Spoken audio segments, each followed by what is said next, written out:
Okay, welcome back to the channel, and today's video was filmed at Ashbury earlier in the week, and it is me practicing my wedges, trying to get my wedges dialed in, specifically my 50-degree wedge. That's what I'm working on. So I went down to Ashbury, I dotted up the club, and I did some work on launch angle. So I'm going to head off to Ashbury, well I'm not, but you are, to watch this. If you are new to the channel, please subscribe, please like the video, but otherwise I hope you enjoy me practicing my wedges. Okay, so like I said at home, I'm going to start practicing wedge shots. Now I can do that here at Ashbury, and I can't do it at home in the net, because if I become Mr. Higher Waffer again and waft it up over that net into the garden 100 yards down there and smash something, I am not going to be the most popular guy on the street. So I'm going to come into the simulator and practice it where it's nice and safe. So if I do flush one up in the air, no one's going to get hurt, possibly apart from me. So I've got a 50 degree, I've dotted this up, and I am trying to get this as close to under 30 degrees of loft as I can. The closer to 26, 27, the better, but I'm trying to get it under 30. Now I am notorious for wafting wedges, so I'm going to spend time now. I've got a green out at 115 yards on the screen, and I'm going to see how accurate I can be. This is a 115 yard club for me. If I wafted it, it's going about 100 yards, so this will be a good test. Right, let's screen record this so you can all see it. Right, that's screen recording. So, dotted up, 115 yards out there. The lift in the left leg is still there, and I'm trying to hit greens at the moment, not get within. I'm not that bothered about like how close to the pin I can get at the moment. It's about hitting greens and then 2-putt par in.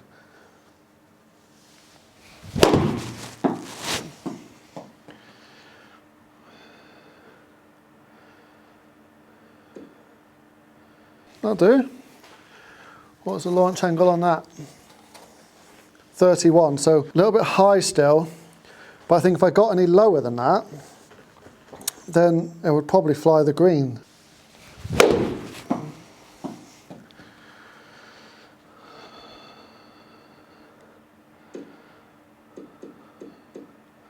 So that pitched just short of the green, which has carried 107, which has made it, unfortunately, missed right. Now I'm going right a little bit, so let me just see what's going on with the club here.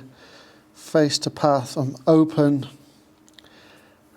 hitting the centre, but I'm keeping the face open. Right, so I need to try and close that face down a little bit more as I'm coming into the ball. The good thing about a wedge is it doesn't, if that was a longer club without face open, it's, you know, it's going miles right, but with wedges it's not as exaggerated.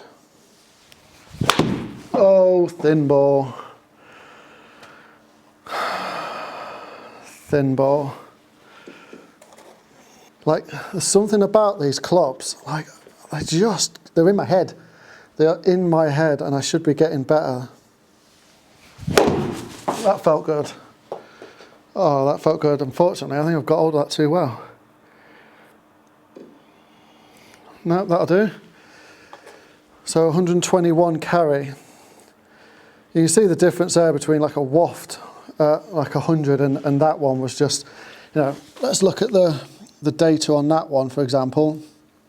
Club data, close to path, perfect. Launch angle 27, nice and down. Yeah, it's just a good shot altogether, which is what I want to be doing. Less loft, a little bit further carry. Because I'm trying to decide whether to put a 52, 58 in my bag or whether I need 50, 55, 60. Because I don't think I do. And I want more options at the top end. I think that was another good shot.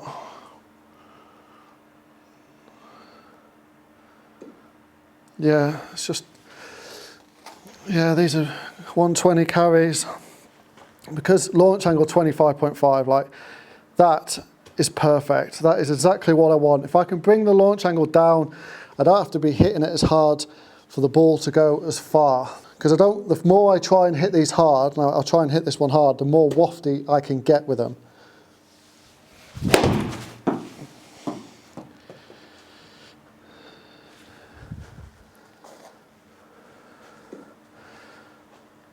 All right, so let's look at that one, for example.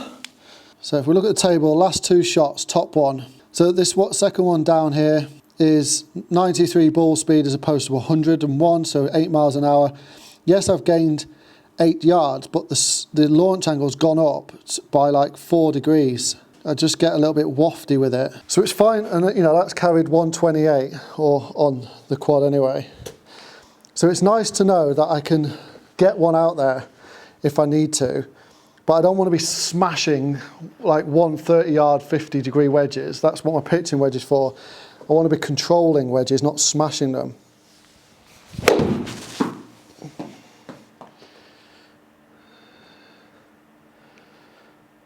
And that was just a wafter, I think. Launch angle, 29.9.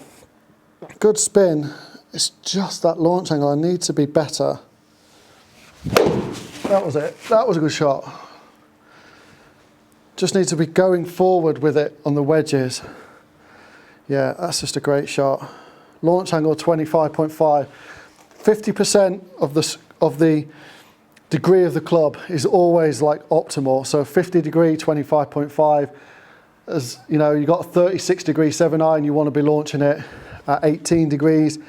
That's where you're going to get the most out of the club, is 50% of the club's loft for a launch angle. And then, like that one, 83 miles an hour, carried 120, and I'm not having to go for it. Can I do that at speed? I'm just intrigued to know if I can do it at speed now.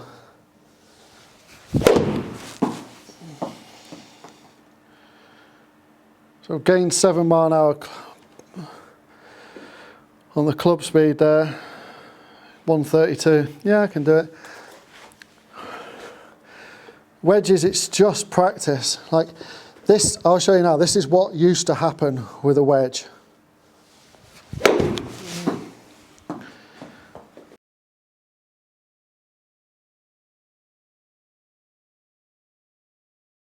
That shot is what Dan says when I'm wafting at it. So there it is, there's my waft. Ball speed down because I'm presenting so much loft. Launch angle 33, you know, it goes nowhere. That is my wafty shot. When Dan's like, oh, got a bit wafty on that, that's what I do. I get to here and the hands take over and it just becomes a scoop. And I'm notorious for doing that with wedges. The more loft I have in my hands, the more scoopy I seem to get, whereas actually I need to be coming down and compressing the ball like that as opposed to like that. And that's where you get a controlled yardage. Just caught that one a little bit fat. So the spin's down, a bit of a lower launch. It's just good. Like, I like this practice. It's so good having, I get it, it's so good having things like quad to be able to try these things out and just get instant feedback, like, of what it is that I'm doing wrong. Like, I could look at that one and go, right, I'm leaving the face open, I'm into out, the face is open, it's going right. So I can immediately try and adjust for that. I'll tell you what though, I'm loving this left foot raise at the moment. It's coming back. Right, that was an awful shot. But because of the loft presented, still got there. Yeah. Right, one more, closest to the pin. That's what we want on this shot. 115 to the pin.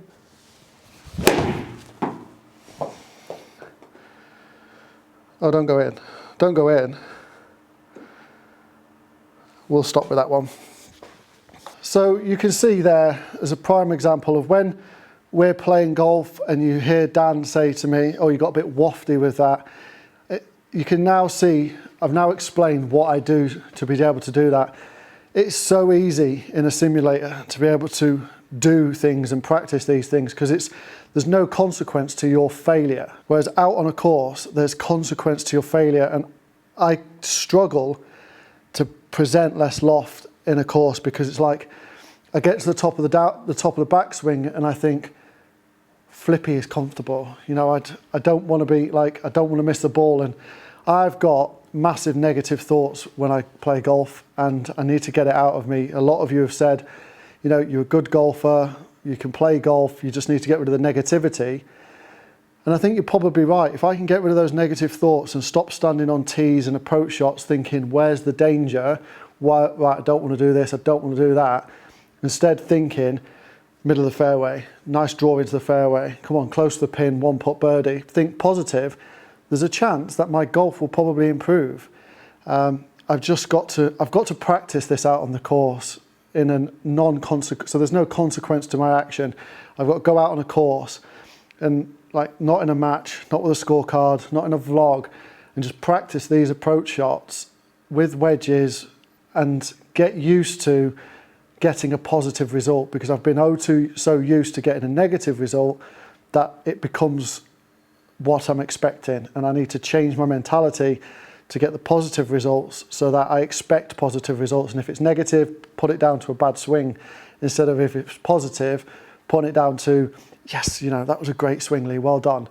That should be the normal. That shouldn't be the one good swing of a round. Okay, time to head back home and wrap up this video. Okay, so as you can see, still plenty of work to do, but there's progress there. The distance is up, and I think some of those distances when it came off kind of proved the fact that I possibly could work with 52, 58 for the rest of the year, which is something I'm going to practice. I'm going to practice out on course a little bit as well once like the course is open. Oh, not necessarily once the course is open, but once Ashby dries up a bit and I get my demo clubs in, I can get out there and do some practicing while it's currently closed and get some sort of numbers and things like that. I do work there, so I have the right to sort of practice there while it's closed. But otherwise, like I said at the beginning, please hit subscribe, please like this video and comment below, you know, what do you think? 52, 58, do you think it could work? I think my pitching wedge gapping is about 130 to 135, but with this new leg move, I think I need to do a full gapping session again. What do you think? But otherwise, see you soon.